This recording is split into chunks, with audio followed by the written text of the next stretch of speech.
Hello friends, welcome to our channel. இன்னைக்கு நம்ம இந்த சீரிஸோட பார்ட் 1 தான் பார்க்க போகிறோம். அங்கே வீடியோக்குள்ளே போகலாம். ஸ்டார்டிங்கில் நம்மளோட ஹீரோயின் குவானா, நம்ம ஹீரோ லீச்சா 2 பேருமே அங்கே ரொமான்ஸ் பண்ணிட்டு இருக்காங்க. நெக்ஸ்ட் மார்னிங் நம்ம ஹீரோயின் எந்திரிக்கும் போது அங்கே நம்ம ஹீரோயினுக்கு வந்துட்டு அவங்க பாஸ் ஸ்டாவோட ஞாபகம் தான் வந்துட்டுருக்கு. அவனுக்காக அவள் ஒயின் எடுத்துகிட்டு வரும்போது, என்ன பாஸ் ரொம்பவே அவங்கள வந்து லைக் பண்ணிட்டு இருக்கீங்களா அப்படின்றத கேட்டதும், நான் வந்து எப்பயுமே அவளுக்கு இம்பார்ட்டன்ட் கொடுத்ததெல்லாம் கிடையாது. அவளை மாதிரி ஒரு அடாப்டட் வந்து சைல்டை போய் யார் வந்துட்டு அவ்வளோ இம்பார்ட்டன்ட் கொடுத்துட்ருப்பாங்க. அவள் சும்மா என் பின்னாடி சுற்றிட்டே தெரிஞ்சிட்ருக்கா, அவள் பாட்டு திரியட்டும் அப்படின்றத சொல்லிட்டு ரொம்ப இன்சல்ட் பண்ணி பேசியிருக்கான். நம்ம ஹீரோயினுக்கு அதை ஹர்ட் ஆகிட்டாங்க, வந்து ரொம்ப ஹர்ட் ஆகிருக்கு. ஏன்னா அவனை ரொம்பவே அவள் லவ் பண்ணிகிட்ருக்கான். நெக்ஸ்ட் மார்னிங் நம்ம ஹீரோயின் அங்கே பார்த்தா அங்கே நம்ம ஹீரோ நிற்கிறத பார்த்துட்டு அவள் ரொம்ப ஷாக்காக எழுறா. நீங்கள் யார், நீங்கள் என்ன இங்கே பண்ணிகிட்ருக்கீங்க அப்படின்றத கேட்டதும், நான் யாரா, நேற்று நீ என் கூட தான் வந்து சேர்ந்து ரொமான்ஸ் பண்ணிட்டு இருந்த அப்படின்றத சொன்னதும் அவளுக்கு ரொம்ப அசிங்கமாக போயிடுது.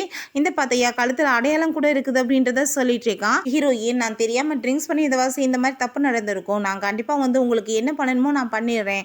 உங்களுக்கு ஏதாச்சும் காசு தேவைப்பட்டால் நீங்கள் கேளுங்க, நான் கொடுக்குறேன். இல்லை வேறு என்ன வேணும் அப்படின்றத கேட்டதும், என்னை பார்த்தா காசுக்காக அலையிற மாதிரி தெரிஞ்சிட்ருக்கா. எனக்கு என்ன பிச்சைக்காரி நீ நினச்சிட்டு பேசுகிறியா? அப்படிலாம் எதுவும் கிடையாது. என்கிட்ட நிறையவே காசு இருக்குது. நீ தான் என்கிட்ட தப்பாக நடந்துக்கிட்ட. ஸோ நீ வந்து எனக்கு ரெஸ்பான்சிபிலிட்டி எடுத்துக்கிறணும், நீ என்னை வந்து மேரேஜ் பண்ணிக்கிறணும் அப்படின்றத சொல்லிட்டு கேட்குறான். அதை கேட்டுட்டு ஹீரோயினுக்கு ரொம்ப ஷாக் ஆகிடுது. அதுக்கப்புறம் நம்ம ஹீரோயினுக்கு அங்கே காலில் செப்பெல்லாம் போட்டு விட்டுட்டு, நீ வந்து கண்டிப்பாக என்னை மேரேஜ் பண்ணிக்கணும். ஜஸ்ட் இது ஒரு கான்ட்ராக்ட் மேரேஜ் தான். என்னோட வந்து தேவைகள் முடிஞ்ச பிறகு 3 மந்த்ஸ்க்கு அப்புறம் நம்ம வந்து இந்த மேரேஜை வந்து கேன்சல் பண்ணிக்கலாம் அப்படின்றத சொன்னதும் நம்ம ஹீரோயினுமே அங்கே வந்துட்டு ஓகேன்னு சொல்லி ஒத்துக்கிறா. அதுக்கப்புறம் 2 பேருமே சேர்ந்து அங்கே காரில் போயிட்டு இருக்கும்போது அங்கே நம்ம ஹீரோயினுக்கு போலீஸ் ஸ்டேஷன்லேருந்து கால் வந்துடுது. அவங்க பிரதர் போலீஸ் ஸ்டேஷனில் இருக்கான்னு சொல்லிட்டு உடனே நம்ம ஹீரோவுமே அங்கே கிளம்புறாங்க. அங்கே பார்த்தா ஷாவ் கூட தான் அவங்க பிரதர் சண்டை போட்டிருப்பான் போல். அங்கே ஷாவோட அசிஸ்டன்ட், இப்போ உன்னோட சிஸ்டருக்கு மட்டும் நீ இவர் கூட சண்டை போட்டது தெரிஞ்சிச்சுன்னு வச்சுக்கோமே, கண்டிப்பாக உன்னை சும்மா விட மாட்டாங்க அப்படின்றத சொல்லிட்டு பயங்கரமாக திட்டாரு. அதுக்கப்புறம் அங்கே ஷாவுமே அவர் வந்து பெயில் எடுத்து அங்கே கூட்டிகிட்டு போயிடுறாரு. பிறகு நம்ம ஹீரோயின் அங்கே வந்ததுமே நம்ம ஹீரோவை பார்த்துட்டு அவன் ரொம்ப ஷாக் ஆகிட்டு, இவர் யார் அப்படின்றத கேட்டதும் நம்ம ஹீரோயின் வா பேசிக்கலாம்னு சொல்லிட்டு அவன் அங்கேருந்து வெளியே கூட்டிகிட்டு போயிடுறா. நான் இவரை தான் மேரேஜ் பண்ணிக்க போகிறேன்னு சொன்னதும் அவன் ரொம்ப ஷாக் ஆகிட்டு, என்ன சொல்லிட்டு இருக்க, 10 இயர்ஸாக நீ வந்து ஷாவை ரொம்ப லவ் பண்ணிட்டு இருக்க, இப்போ போய் இந்தால நீ மேரேஜ் பண்ண போகிறேன் அப்படின்றத சொல்கிறியே அப்படின்றத கேட்டதும், நான் எல்லாத்தையும் உனக்கு விளக்கமாக சொல்கிறேன் அப்படின்றத சொல்லிட்டு அவன் கூட வந்துட்டு அவள் கிளம்ப போகிறா.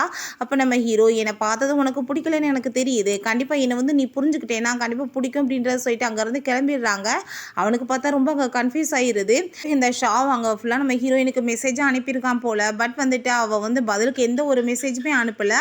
அதை பார்த்துட்டு அவனுக்கு ரொம்ப ஷாக் ஆகிட்டுருக்கு. அங்கே அசிஸ்டண்ட்டை என்னாச்சு அவளுக்கு அப்படின்றத கேட்டதும், நீங்கள் ஒன்றும் கவலைப்படாதீங்க பாஸ், அவங்க பிரதரை தான் அவங்க திட்டிகிட்டு இருப்பாங்க, அவங்க கூட வந்து ஃபைட் பண்ணான்ல, அதனால தான். கண்டிப்பாக அவங்க ஆஃபீஸ்க்கு வந்துட்டு நாளைக்கு வந்துடுவாங்க, நம்ம பேசிக்கலாம் அப்படின்றத சொல்லிட்டு இருக்காரு. ஏன்னா 10 இயர்ஸாக அவள் எந்த ஒரு மெசேஜையுமே இப்படி இக்னோர் பண்ணதே கிடையாது. பட் ஃபஸ்ட் டைம் அவள் இப்படி பண்ணுறதை பார்த்துட்டு அவனுக்கு ரொம்ப ஷாக் ஆகிட்டுருக்கு. பிறகு நம்ம ஹீரோயினை வீட்டுக்கு கூட்டிகிட்டு போயிட்டு அவளுக்காக நிறையா கிஃப்ட்ஸ் எல்லாம் கொடுத்ததுமே அதை பார்த்துட்டு நம்ம ஹீரோயின், நீ எதுக்காக இப்படி இதெல்லாம் பண்ணிகிட்ருக்க, என்னோட பிரதர் இல்லை, நீ வந்து ஒன்று இதெல்லாம் பண்ண தேவை கிடையாதுன்னு சொல்கிறா. பட் ஹீரோவுக்கு வந்துட்டு உண்மையிலே ஹீரோயினை பிடிச்சிருக்கு, அதனால தான் அவன் பண்ணிகிட்ருக்கான். இல்லை கண்டிப்பாக இது எல்லாமே உனக்காக தான் அப்படின்றத சொல்லிட்டு, உன்னோட பேரண்ட்ஸை நம்ம மீட் பண்ண போகலாமான்னு கேட்டதுமே நம்ம ஹீரோயினுமே ஓகேன்னு சொல்லிட்டு அங்கே வீட்டுக்கு அவங்க அம்மாவை மீட் பண்ண கூட்டிகிட்டு போகிறா. நான் வந்துட்டு இவங்கள தான் மேரேஜ் பண்ணிக்க போகிறேன்னு சொல்லிட்டு நம்ம ஹீரோவை இன்ட்ரடியூஸ் பண்ணதுமே அவங்க பார்த்தா பெரிய ரியாக்ஷன்லாம் பண்ணலை. அவள் வந்து ஒரு அடாப்டட் பேபி தானே, ஸோ உனக்கு பிடிச்சிருந்தா நீ மேரேஜ் பண்ணிக்கோ அப்படின்றத சொல்லிட்டு அங்கே நகையும் அதுக்கப்புறம் ஒரு கார்டையுமே கொடுக்குறாங்க. நம்ம ஹீரோயின், எனக்கு இது எதுவுமே வேணாம் அப்படின்றத சொல்கிறா.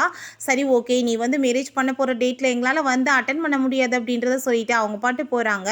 அப்போ அவங்க பையனுக்கு கோவம் ஆயிடுது. நீங்கள் என்னம்மா உடனே மேரேஜுக்கு ஓகேன்னு சொல்லிட்டீங்களே, இந்த ஆள் யார், இவர் என்ன வந்து ஒர்க் பண்ணிட்டு இருக்காரு, இவரோட பேக்ரவுண்ட் என்னன்னு தெரிய வேணாமா அப்படின்றத சொல்லிட்டு கேட்குறான். பட் அவங்க எதுவும் கண்டுக்கலை. அவங்க வந்து அவள் அடாப்டட் சைல்டுன்றவாசி அவ்வளோ வந்து இம்பார்ட்டன்ட்லாம் கொடுக்காம போயிடுறாங்க. நம்ம ஹீரோயினும் ஹீரோ கூட சேர்ந்து அங்கே கவலையாக போயிட்டுருக்கா.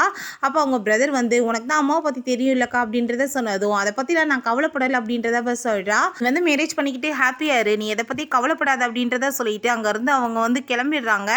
அதுக்கப்புறம் அங்கே நம்ம ஹீரோயின் ரொம்ப கவலைப்பட்டுட்ருக்கா. அப்போ ஹீரோ, நீ ஒன்றும் கவலைப்படாதன்னு சொன்னதும், என்னோட பேரண்ட்ஸ் வந்துட்டு எப்பயுமே ஒர்க்கில் ரொம்ப பிஸியாக இருப்பாங்களா, அதவாஸ் தான் இந்த மாதிரி ஆயிடுச்சு, ஏன்னா பார்க்குறதுக்கு உங்களுக்கு ஆக்வர்டாக ஃபீல் ஆகிட்டு இருக்கா, ஒரு ஃபேமிலி எப்படி பண்ணுறாங்கன்னு சொல்லிட்டுன்னு கேட்டதும், அதெல்லாம் கிடையாது, உன்னோட ஃபேமிலி நல்ல ஃபேமிலி தான் அப்படின்றத சொல்லிட்டு அவளுக்கு அங்கே கேண்டிலாம் கொடுக்குறான் அவளை சமாதானப்படுத்துறதுக்காக. கேண்டி வாங்கிட்டு நம்ம ஹீரோயினுமே ரொம்ப ஹாப்பியாகிடுறா. அதுக்கப்புறம் தாத்தாட்டா அவங்க அசிஸ்டன்ட் வந்து, இப்படி உங்கள் பேரை வந்து ஏதோ ஒரு பொண்ணு கூட இருக்காரான்னு சொன்னதும், என்ன சொல்லிட்டு இருக்கோ உண்மையா அப்படின்றத கேட்டுட்டு அவருக்கு ரொம்ப ஷாக் ஆகுது. அதுக்கப்புறம் பார்த்தா அவர் ரொம்ப ஹாப்பியாகிட்டு இருக்காரு. ஃபைனலாக ஒரு பொண்ணை வந்து அவன் வந்து மீட் பண்ணி சூஸ் பண்ணிட்டானே, எனக்கு அது வரைக்கும் ஹாப்பி தான் அப்படின்றத சொல்லிட்டு உடனே அவனோட ஒய்ஃபை கூட்டிட்டு என்னை வந்து மீட் பண்ண சொல்லு அப்படின்றத சொல்கிறாரு. பிறகு ஹீரோவும் ஹீரோயினுமே அங்கே ஃபோட்டோலாம் போய் ஷூட் பண்ணிவிட்டு அதுக்கப்புறம் அங்கே வந்து மேரேஜ் சர்டிஃபிகேட்டுமே வாங்கிடுறாங்க. நம்ம ஹீரோ அங்கே வந்து அவனோட அந்த மேரேஜ் சர்டிஃபிகேட்டை வந்து அங்கே போஸ்ட் பண்ணிடுறான், இப்படி அவனுக்கு மேரேஜ் ஆயிருச்சு அப்படின்றத சொல்லிட்டு. பிறகு இங்கே ஷாவை காமிக்கிறாங்க. அவருக்கு இப்போ வரைக்கும் வந்து டென்ஷன் ஆகிட்டே இருக்குது, என்ன இன்னுமே வந்து ஒரு மெசேஜ் பண்ணலை, ஒரு ஃபோன் கூட பண்ணாமல் இருக்காளே அப்படின்றத சொல்லிட்டு ரொம்ப கவலைப்பட்டதும், அசிஸ்டன்ட் நீங்கள் ஒன்றும் கவலைப்படாதீங்க பாஸ், இப்போ கொஞ்ச நாளில் வந்துடுவாங்கல்ல அவங்க ஆஃபீஸ்க்கு, நம்ம வந்து அப்போ பேசிக்கலாம் அப்படின்றத சொல்லிட்டு இருக்காரு. நம்ம ஹீரோவுக்கு அங்கே வந்து கால் வந்துடுது, ஒய்ஃபை வந்து வீட்டுக்கு கூட்டிகிட்டு வர சொல்லிட்டு. நம்ம ஹீரோவுமே எங்கள் என்னோட பேரண்ட்ஸை மீட் பண்ண போகணும் அப்படின்றத சொல்லிட்டு அங்கே நைட்டுமே அங்கே கூட்டிகிட்டு போயிடுறான். அவங்க எல்லாருமே ரொம்ப எக்ஸைட் ஆகிட்டு நம்ம ஹீரோ அங்கே வந்து ஹீரோயினையுமே வெல்கம் பண்ணிட்டு இருக்காங்க. அப்போ ஹீரோவோட சிஸ்டர் என்ன உன்னோட லவ்வவே நீ மேரேஜ் பண்ணிக்கிட்டே அப்படின்றத கேட்டதும் அவன் ஆமான்னு சொல்லிட்டு இருக்கான். அங்கே ஃபேமிலி எல்லாருமே ரொம்ப நம்ம ஹீரோயினை நல்லா ட்ரீட் பண்ணுறாங்க. அப்போ நம்ம ஹீரோ அவங்க அம்மாட்ட இவளுக்கு லைஃப்பில் எல்லாமே கிடைச்சிருக்கு, பட் பேரண்ட்ஸோட லவ் மட்டும் கிடைக்கல, அதை நீங்கள் தான்மா கொடுக்கணும் அப்படின்றத சொன்னதும் அவள் எவ்வளோ நல்ல பொண்ணாக இருக்கா, நீ கவலைப்படாத நான் நல்லா பார்த்துக்கிறேன் அப்படின்றத சொல்கிறாங்க. அதை கேட்டுட்டாங்க நம்ம ஹீரோயினை எல்லாருமே ரொம்ப ஹாப்பியாக வந்து பார்த்துக்கிறாங்க. ஹீரோயினுக்கு ரொம்ப ஹாப்பி ஆகிட்டு உண்மையிலேயே உன்னோட ஃபேமிலி ரொம்ப நல்லவங்களா இருக்காங்க, ரொம்ப பாசம் காட்டுறாங்கன்னு சொன்னதும் என்ன என்னோட ஃபேமிலின்னு சொல்லிட்டு இருக்கா, அது இனிமேல் உன்னோட ஃபேமிலின்னு தான் அப்படின்றதாவே சொல்கிறான். ஹீரோவும் ஹீரோயினும் அங்கேருந்து கிளம்பும் போது அவங்க எல்லாருமே கிஃப்ட்ஸ் எல்லாம் கொடுத்து நம்ம ஹீரோயினை இன்னுமே ஹாப்பியாக வந்து வச்சுக்கிறாங்க. நம்ம ஹீரோயினும் ஹீரோவுமே ஹாப்பியாகிட்டு கிளம்பும் போது அங்கே நம்ம ஹீரோ நான் வந்துட்டு உனக்காக ரிங் வந்து ரெடி பண்ணணும்னு நினைக்கிறேன், எனக்கு அளவு வேணுமே அப்படின்றத கேட்டதுமே அவங்க பேப்பரை வச்சு வந்துட்டு அவளோட ரிங் அளவு எடுத்து கொடுத்துட்டு அங்கேருந்து கிளம்பிடுறா. அப்போ நம்ம ஹீரோட ஃப்ரெண்டை கால் பண்ணி நான் வந்து உன்னை மீட் பண்ணணும், நீ உடனே கிளம்பி வா அப்படின்றத சொன்னதும் அவனுமே ஓகேன்னு சொல்லிட்டு கிளம்பிடுறான். இந்த ஷாவை பார்த்தா இன்னுமே டென்ஷன் ஆகிட்டே இருக்கான். ஃபஸ்ட் டைம் வந்து ஒரு நாள் ஃபுல்லாக வந்து அவள் வந்து எந்த ஒரு இதுவுமே ரெஸ்பான்சிபிளாகவும் இருந்துட்டுருக்காளே, என்னாச்சு எதுக்காக அப்படிலாம் பண்ணிகிட்ருக்கான்னு சொல்லிட்டு அங்கே ரொம்பவே டென்ஷன் ஆகிட்டு இருக்கு அவனுக்கு. அப்போ அங்கே அசிஸ்டன்ட் ஏன் பாஸ் இவ்வளோ வந்து ஒரி பண்ணிகிட்ருக்கீங்க, கண்டிப்பாக ஆஃபீஸ்க்கு வந்த பிறகு நம்ம பார்த்துக்கலாம், நீங்கள் ஒன்றும் கவலைப்படாதீங்க அப்படின்றத சொல்லிட்டுருக்காரு. நம்ம இப்போ வந்துட்டு அங்கே ஆஃபீஸ்க்கு போய் ஆகணும், உங்கள் சிஸ்டருமே வந்திருக்காங்க, நம்ம மீட் பண்ண போகணும் அப்படின்றத சொல்லிட்டு அவங்க 2 பேருமே அங்கே ஆஃபீஸ்க்கு கிளம்பி போகிறாங்க. அங்கே அவங்க சிஸ்டர் ஒருத்தி வந்திருக்கா, அவளுக்கு பார்த்தா நம்ம ஷாவுக்கு மொத்தமாக ஆகாது போல. 2 பேருக்குமே கம்பெனி யார் வந்து ஓவர் டேக் பண்ணுறதுன்றது அங்கே ஃபைட் போயிட்டுருக்கு. நீ என்னங்க வேலை பண்ணிட்டு இருக்க மொதல் போ அப்படின்றத சொல்லிட்டு பயங்கர சண்டை வந்துடுது. அப்போ அவள் எங்கே ஒருத்தி உன் கூட செக்ரட்டரியாக சுற்றிட்டே இருப்பாளே, இன்னும் கடைசியில் அவளுமே உன்னை விட்டுட்டு போயிட்டாளா, உன்ன மாதிரி ஆள் கூட யார் இருப்பாங்கன்னு சொல்லிட்டு இன்சல்ட் பண்ணிட்டு போயிடுறாங்க. வெளியே போயிட்டு அங்கே பார்த்தா இவனை வந்துட்டு என்னத்தை கண்டான்னு சொல்லிட்டு 10 வருஷமாக இவன் பின்னாடி போய் சுற்றிட்டு லவ் பண்ணிட்டு இருக்கா. இவனை மாதிரி ஒரு சிடுமூஞ்சிட்ட போய் யாராச்சும் ஒர்க் பண்ணுவாங்களா, இவன் தேவைக்கு ஆள்களை யூஸ் பண்ணுவான்னு சொல்லிட்டு அவ ரொம்ப கோவப்பட்டு இருக்கா. நம்ம ஹீரோட ஃப்ரெண்டு என்ன வந்து மேரேஜ் பண்ணிக்கிட்டேன்னு சொல்லிட்டு இருக்கே, அப்போ உன் ஸ்கூல் லவ்வை வந்து மறந்துட்டு நீ இப்போ இந்த பொண்ணை மேரேஜ் பண்ணிக்கிட்டே அப்படின்றத கேட்டதும் யார் சொன்னது என்னோட ஸ்கூல் லவ்வை நான் மறந்துட்டேன், நான் மேரேஜ் பண்ணிக்கிட்டதவே அந்த பொண்ணு தான் சொன்னதுமே அதை கேட்டுட்டு அவனுக்கு ரொம்ப ஷாக் ஆகிருது. எப்படி இதெல்லாம் நடந்துச்சுன்னு சொன்னதும் அதை நான் உனக்கு பிறகு விரிவாக சொல்கிறேன் அப்படின்றத சொல்கிறான். நெக்ஸ்ட் மார்னிங் நம்ம ஹீரோயின் எதிர்த்து பார்க்கும்போது ஐயோ கடவுளே ஆஃபீஸ்க்கு டைம் ஆச்சுன்னு சொல்லிட்டு அவள் வேகமாக கிளம்பி போகிறா. அங்கே பார்த்தா ஆல்ரெடி நம்ம ஹீரோட சிஸ்டர் நின்றுட்டு இருக்கா. அங்கே வந்து ஹாய்லாம் சொன்னதும் இவளுக்கு ரொம்ப ஷாக் ஆகிட்டு சிரிச்சிட்டே போயிட்டு இருக்கா. உங்களுக்காக வந்துட்டு நான் பிரேக்ஃபாஸ்ட்லாம் கொண்டு வந்திருக்கேன்னு சொல்லி அவளே கூட்டிகிட்டு போய் அங்கே ட்ராப் பண்ணலாம் பண்ணிட்டுருக்கா. இதெல்லாமே நம்ம ஹீரோ தான் சொல்லியிருப்பான் போல். அதை வந்து அங்கே ஃபோன்லேயுமே மெசேஜ் பண்ணிடுறான். நம்ம ஹீரோயின் ஆஃபீஸ்க்கு போனதுமே அங்கே இருக்க எல்லாருமே ஒரு மாதிரியாக பேசிகிட்டு இருக்காங்க. அதுக்கப்புறம் அவகிட்ட நீ வந்து 10 வருஷமாக அவரோட பின்னாடி வந்து சுற்றிட்டு இருக்க, பட் வந்துட்டு அவர் உன்னை மேரேஜ் எல்லாம் பண்ண மாட்டார், அவர் ஏதோ ஒரு சிங்கரை வந்துட்டு டேட் பண்ணிட்டு இருக்கதா கேள்விப்பட்டுருக்கோம் அப்படின்றத சொல்லிட்டு இருக்காங்க. அங்கே பார்த்தா நம்ம ஷாவும் அவங்க சிஸ்டருமே வந்துடுறாங்க. இப்போ ஷா வந்து இப்போ வந்து ஆஃபீஸில் வந்து ஒர்க் பண்ணுறதுக்கு தான் இங்கே வந்திருக்கீங்க, இப்படி யாரை பற்றியும் பேசுகிறதுக்காக கிடையாது அப்படின்றத சொல்லிட்டு நம்ம ஹீரோயினை நீ வா என்னோட ரூமுக்குன்னு சொல்லிட்டு கூப்பிடுறான். பிறகு நம்ம ஹீரோயின் அங்கே ரூம்குள்ள வந்து அதுமே நீ எதுக்காக நேற்று வரல ஆஃபீஸ்க்குன்னு கேட்டதும் எனக்கு உடம்பு முடியாமல் இருந்துச்சு அப்படின்றத சொல்கிறா. உன்னை பார்த்தா உடம்பு முடியாத மாதிரிலாம் இல்லை, எதுக்காக நீ வந்து போய் சொல்லிட்டு இருக்க, எங்கே போன அப்படின்றத கேட்டதுமே நேற்று நான் வந்து மேரேஜ் பண்ணிக்கிட்டேன், ஸோ அதனால தான் ஆஃபீஸ்க்கு வரலான்னு சொன்னதும் அதை கேட்டு அவனுக்கு சிரிப்பு வந்துட்டுருக்கு. ஏன்னா மேரேஜ் பண்ணிக்கிட்டியா, ஸோ நீ வந்துட்டு நல்லா தான் போய் பேசிகிட்டு இருக்க, எனக்கு அதை பற்றியெல்லாம் கவலை இல்லை, இனிமேல் இந்த மாதிரி வேலையெல்லாம் பண்ணாது அப்படின்றத சொன்னதும் நான் இன்றைக்கி வந்து ரிசைன் பண்ணுறதுக்காக தான் வந்திருக்கேன், நான் உண்மையிலேயே மேரேஜ் தான் பண்ணிக்கிட்டேன் அப்படின்றத சொன்னதுமே அதை கேட்டுட்டு அவனுக்கு ரொம்ப கோவமாயிட்டு நீ என்ன சொல்லிட்டு யாரை போய் மேரேஜ் பண்ணிக்கிட்ட அப்படின்றத கேட்டதும் என்னோட பர்சனல் விஷயத்தில் உங்ககிட்ட சொல்லணும்னு எந்த அவசியம் கிடையாது அப்படின்றத சொல்கிறா. உன்னோட எல்லா பர்சனலையுமே தெரிஞ்சுக்க வேண்டிய எல்லா அவசியமே எனக்கு இருக்குது அப்படின்றத சொல்லிட்டு அவன் ரொம்ப கோவப்பட்டு இருக்கான். அப்போ அங்கே ரூம்குள்ள அசிஸ்டன்ட் வந்ததுமே நீ ரூமை விட்டு வெளியே போகணும்னு சொல்லிட்டு அவன்ட்டு ரொம்ப கோவப்பட்டுட்டு நீ இப்போ வந்து உண்மையை சொல்கிறியா இல்லையான்னு கேட்டதும் நான் வந்து உங்ககிட்ட எதுவும் பேச விரும்பலை, நான் ஜாப்பை விட்டு போக போகிறேன் அப்படின்றத சொல்லிட்டு நான் 10 வருஷமாக இங்கே வந்து என்னோட டைம் வந்து நான் வேஸ்ட் பண்ணிட்டேன், இதுக்கு மேலே என்னோட லைஃப்பை நான் வேஸ்ட் பண்ண விரும்பலை, நான் என்னோட லைஃப்பை வாழணும்னு ஆசைப்படுறேன்னு சொன்னதும் நல்ல நல்லா யோசிச்சுக்கோ, நீ ஒரு டைம் இங்கேருந்து வெளியே போயிட்டேன்னா திரும்ப வர முடியாது அப்படின்றத சொன்னதும், நான் யோசிச்சு தான் முடிவு பண்ணியிருக்கேன்னு சொன்னதுமே, அப்போ நீ மரியாதை இங்கேருந்து போயிருன்னு சொல்லிட்டு அவன் கோவப்படுறான். அப்போ அசிஸ்டன்ட் வந்துட்டு என்னாச்சு பாஸ் அப்படின்றத கேட்டதும், அவள் வந்து மேரேஜ் பண்ணிக்கிட்டேன்னு சொல்லிட்டு இருக்கா அப்படின்றத சொன்னதும் அவளுக்குமே அங்கே சிரிப்பு வந்துட்டுருக்கு. என்ன மேரேஜ் பண்ணிக்கிட்டாங்களா? மேரேஜ் அப்போ நீங்கள் இல்லாமல் வந்து யாரை போய் பண்ணிக்கிட்டாங்களா அப்படின்றத கேட்டதும், ஆமாம் நீ கரெக்டாக தான் சொல்லிட்டு இருக்க. ஐ திங்க் அவள் வந்து என் மேலே கோவமாக இருக்கான்னு நினைக்கிறேன். அதனால தான் இப்படிலாம் பேசிட்டு போயிட்டுருக்கா. கூடிய சீக்கிரம் அவளாவே சரியாயிட்டு வந்துருவா. நீ ஒன்று அவளை பற்றி கவலைப்படாமல் நம்ம வேலையை மட்டும் பார்க்கலான்னு சொல்லிட்டு அங்கே வந்து வேலையை பார்க்க ஆரம்பிச்சிடுறாங்க. அதுக்கப்புறம் நம்ம ஹீரோயின் அவளோட திங்ஸ் எல்லாம் எடுத்துகிட்டு போகும்போது ஒரே ஒரு பிளாக் கலர் பொருள் மட்டும் அங்கே கீழே விழுந்தது. பிறகு நம்ம ஹீரோயினுக்காக ஹீரோங்க வெயிட் பண்ணிட்டு இருக்கான். ஹீரோயின் என்னாச்சு, எதுக்காக இங்கே வந்திருக்கீங்கன்னு கேட்டதோ, நான் வந்து உன்னை பிக்கப் பண்ணிட்டு போக தான் வந்திருக்கேன். என்னாச்சு எல்லா திங்ஸுமே எடுத்துகிட்டு வந்திருக்கேன்னு சொல்லிட்டு அவன் கேட்குறான். நான் என்னோட ஜாப்பை வந்து குயிட் பண்ணிட்டேன்னு சொல்லிட்டு அவன் ரொம்ப சேடாக சொல்கிறா. அதை பார்த்துட்டு அவனுக்கு வந்து சரி வந்து நீ கவலைப்பட்டுட்டு இருக்க, நம்ம 2 பேரும் ஹாப்பியாக வந்து எங்கேயாச்சும் போய் சுற்றி பார்க்கலான்னு சொல்லிட்டு அவளை அங்கே கூட்டிகிட்டு போயிட்டு அவள் கூட ரொம்ப நல்லா என்ஜாய் பண்ணிட்டு இருக்கான். அதுக்கப்புறம் இங்கே ஷாவை காமிக்கிறாங்க. அங்கே பாரில் உட்காந்து தண்ணியை போட்டுட்டு நம்ம ஹீரோயினோட போஸ்டர்லாம் போஸ்ட் ஆகிருக்கிறத பார்த்து அங்கே ரொம்ப கவலைப்பட்டுட்டு கோவப்படுறான். இவள் யாரு கூட சேர்ந்து சுற்றிட்டு இந்த மாதிரிலாம் போஸ்ட் போட்டுட்டு இருக்கா அப்படின்றத சொல்லிடுறாங்க. அசிஸ்டண்ட்டை காமிச்சதுமே, பாஸ் எதுக்காக நீங்கள் இப்படி தப்பான நினச்சிட்டு இருக்கீங்க? கேர்ள்ஸ் வந்துட்டு ஃபோட்டோஸ் நிறைய எடுப்பாங்கன்னு உங்களுக்கு தெரியாதா? கண்டிப்பாக அவங்க ஃப்ரெண்டு கூட தான் போயிருப்பாங்க அப்படின்றத சொன்னதும், ஆமாம்ல ஃப்ரெண்டு கூட தான் போயிருப்பா அப்படின்றத சொல்லிட்டு தன்னைத்தானே அவன் சமாதானப்படுத்திக்கிறான்.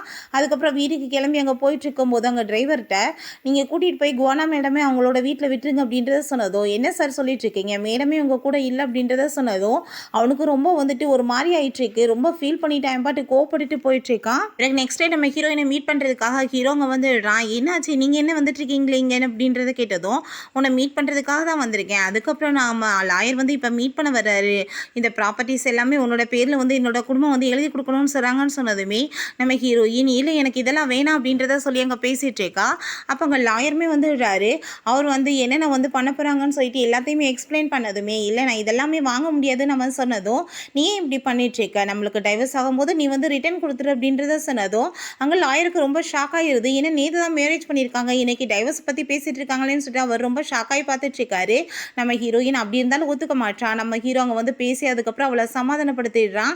நம்ம ஹீரோயினும் ஓகே அப்படின்னா நான் வந்து டைவர்ஸ் பண்ணும்போது எல்லாத்தையுமே ரிட்டர்ன் திரும்ப கொடுத்துட்றேன் அப்படின்றத சொல்லிட்டு அவங்க 2 பேருமே அங்கே ஒத்துக்கிறாங்க அந்த ப்ராப்பர்ட்டிஸ் அவளோட பேரில் வந்து எழுதுறதுக்காக. அப்போ நம்ம ஹீரோயினோட ஆஃபீஸ் ஃப்ரெண்டு ஒருத்தவங்க அங்கே அவளை பார்த்துட்டு ரொம்ப ஷாக் ஆகிட்டு, இப்போ நீ யார் கூட இருந்துட்டுருக்க அப்படின்றத கேட்டதும், இதான் என்னோட ஹஸ்பண்ட் அப்படின்றத சொன்னதுமே அதை கேட்டுட்டு அவங்களுக்கு ரொம்ப ஷாக் ஆகிருது. 10 இயர்ஸாக அவரை வந்து லவ் பண்ணிட்டு இருந்தாங்க, திடீர்னு இப்படி ஹஸ்பண்ட் சொல்லிட்டு இருக்காளே அப்படின்னு சொல்லிட்டு அவங்களுக்கும் அங்கே பேயறிஞ்ச மாதிரி ஆகிருது. பிறகு நம்ம ஷாவ் வந்து லவ் பண்ணிட்டு இருக்கதா சொன்னால் அந்த பொண்ணு வந்து அங்கே உள்ளே வர்றாங்க. அப்போ அங்கே ஆஃபீஸில் ஒர்க் பண்ணுற எல்லாருமே இவங்க தான் வந்து பாஸ்க்கு வந்து பர்ஃபெக்டாக இருக்காங்க. அந்த செக்ரட்டரி வந்துட்டு பின்னாடி சுற்றிட்டு இருந்தா அவர் என்ன மேரேஜ் பண்ணிடுவாரா அப்படின்றத சொல்லிட்டு அசிங்கப்படுத்தினதும் அங்கே நம்ம ஹீரோயினோட ஃப்ரெண்டு நீங்கள் இப்படிலாம் பேசிகிட்டு இருக்காதீங்க, அவளுக்கு ஆல்ரெடி வந்து மேரேஜ் ஆயிடுச்சு, அவர் ரொம்ப ரிச்சான பர்சன், அவர் ரொம்ப ஹேண்ட்ஸமாக வேறு இருந்தார் அப்படின்றத சொன்னதுமே அங்கே அசிஸ்டன்ட் அதை கேட்டுட்டு நீ யாரோட மேரேஜை பற்றி பேசிகிட்டு இருக்கேன்னு சொன்னதுமே, எல்லாம் நம்ம குவானாவை பற்றி தான் சொல்கிறேன்னு சொன்னதும் அதை கேட்டுட்டு அவருக்கு நம்பிக்கை வரல. இது உண்மைதான் சொன்னதுமே அவர் ரொம்ப ஷாக் ஆகிட்டு நம்ம ஹீரோயினுக்காக மெசேஜ் பண்ணதுமே, ஆமாம் நான் மேரேஜ் பண்ணிக்கிட்டேன்னு சொல்லிட்டு அவள் மெசேஜ் பண்ணதும் அதை கேட்டுட்டு அவருக்கு இன்னுமே அங்கே ரொம்ப டென்ஷன் ஆகிட்டு இருக்கு. நம்ம ஹீரோவுக்கு ஹீரோயினுக்குமே அங்கே வந்துட்டு ஒரு வீடை காமிச்சிட்டு இருக்காங்க. அப்போ ஹீரோ உனக்கு வந்து எந்த வீடு பிடிக்குதோ நீ சொல்லு, அதை வந்து நம்ம வாங்கிக்கிடலாம், நீ என் கூட சேர்ந்து இதுக்கப்புறம் ஷிஃப்ட் ஆயிடணும், இந்த வீட்டில் இருக்க வேணாம் அப்படின்றத சொல்கிறான். ஃபைனலாக 2 பேருமே சேர்த்து அங்கே ஒரு வீடையுமே வந்து சூஸ் பண்ணிடுறாங்க. இங்கே அசிஸ்டன்ட் நாங்கள் ஷாவ்கிட்ட வந்து உண்மையிலேயே வந்து மேரேஜ் பண்ணிக்கிட்டாங்க பாஸ் அப்படின்றத சொன்னதும், இதெல்லாம் உண்மையாக இருக்க சான்ஸ் கிடையாது அப்படின்றத சொன்னதுமே, இந்த பாருங்கள் மேரேஜ் சர்டிஃபிகேட்டாக போஸ்ட் ஆகிருக்கு அப்படின்றத சொன்னதுமே அதை பார்த்துட்டு அவனுக்கு ரொம்ப ஷாக் ஆகிருது. அதில் நம்ம ஹீரோயினோட ஃபேஸ் மட்டும் தான் தெளிவாக தெரியுது, ஹீரோட ஃபேஸ் தெரியலன்னு சொன்னதும், அப்போ இதெல்லாம் நடக்க சான்ஸே கிடையாது, அவள் என்னை வந்து ஜெலஸ் ஆக்குறதுக்காக தான் இந்த மாதிரிலாம் பண்ணிட்டுருக்கா, அவள் மேரேஜ் எல்லாம் பண்ணியிருக்க மாட்டா அப்படின்றத சொல்லிட்டு அங்கே கால் பண்ணுறான். பட் வந்து அவள் ஃபோன் அட்டன் பண்ண மாட்டான். அப்போ அசிஸ்டன்ட் பாஸ் நீங்கள் அன்றைக்கி வந்து அவங்கள பற்றி என்கிட்ட பேசிகிட்டு இருந்தீங்கல்ல, அதை அவங்க ஒருவேளை கேட்டுட்டு தான் இந்த மாதிரி பண்ணிட்டாங்களோன்னு கேட்டதும், கண்டிப்பாக அவள் கேட்டுக்க சான்ஸ் கிடையாது, அப்படி கேட்டாலும் என்ன வந்து நான் தப்பாக சொல்லிட்டேன், அவள் அடாப்டட் சைல்டு தானே அப்படின்றத சொல்லிட்டு இருக்கான். பிறகு வேமா நம்ம ஹீரோயினை பார்க்கறதுக்காக வீட்டுக்கு கிளம்பி போனா, நம்ம ஹீரோயின் வீட்டை காலி பண்ணிட்டு போயிட்டா. அவன் கிஃப்டாக கொடுத்த பொருள்கள் எல்லாமே அங்கே பாக்ஸில் வச்சுட்டு அதை போயிருக்கா. அதை பார்த்துட்டு அவன் ரொம்ப ஷாக் ஆகிட்டு, உண்மையிலே அப்போ என்னை வந்து அவள் ஹேட் பண்ணிட்டு என்னை விட்டுட்டு போயிட்டாளா அப்படின்றத சொல்லிட்டு அவன் ரொம்ப ஃபீல் பண்ண ஆரம்பிச்சிடுறான். அதுக்கப்புறம் அங்கே ஆஃபீஸ்க்கு கிளம்பி போகிறாங்க. அங்கே பார்த்தா அந்த பாக்ஸ் கிடக்கிறத பார்த்துட்டு, இந்த பாக்ஸ் வந்து எப்படி இங்கே வந்துச்சு அப்படின்றத அப்படின்றத சொல்லிட்டு அங்கே வந்து கேட்குறாங்க. அதில் அவன் ஒரு நெக்லஸ் வாங்கி கொடுத்துருப்பான் போல், அதான் இருக்குது. இன்னைக்கு அவங்க திங்ஸ் எல்லாம் எடுத்துகிட்டு போகும்போது இது மட்டும் மிஸ் ஆயிடுச்சு பாஸ் அப்படின்றத சொன்னதுமே அதை கேட்டுட்டு அவனுக்கு அங்கே வெறி பிடிச்ச மாதிரி ஆயிடுது. அவள் எப்படி என்னை விட்டுட்டு போகலாம் அப்படின்றத சொல்லிட்டு ரொம்ப வெறி பிடிச்ச மாதிரி ஒரு மாதிரியா பிஹேவ் பண்ண ஆரம்பிச்சிடுறான். லவ் இருக்குது, பட் இருந்தாலும் நம்ம வந்துட்டு எதையும் சொல்லக்கூடாது, அவள் தான் நம்மக்கிட்ட சொல்லணும்னு சொல்லி தான் இன்றைக்கி அவனோட லவ்வையே இழந்திருக்கான். ரொம்ப ஓவராக வந்து ரியாக்ட் பண்ணவுமே அங்கே அசிஸ்டண்ட்டுக்கு என்ன பண்ணுறதுனே தெரியல. அங்கே யார்கிட்டயும் கால் பண்ணி நீங்கள் வந்தாதே இவரை வந்து இப்போ சமாளிக்க முடியும் அப்படின்றத சொல்லிட்டு இருக்கான். ஓகே ஃப்ரெண்ட்ஸ், இதோட இந்த எபிசோட் முடிஞ்சிருச்சு. இந்த வீடியோ உங்களுக்கு பிடிச்சா கண்டிப்பாக லைக் பண்ணுங்கள், ஷேர் பண்ணுங்கள், கமெண்ட் பண்ணுங்கள் அண்ட் ப்ளீஸ் சப்ஸ்கிரைப் பண்ணுங்கள். Bye guys.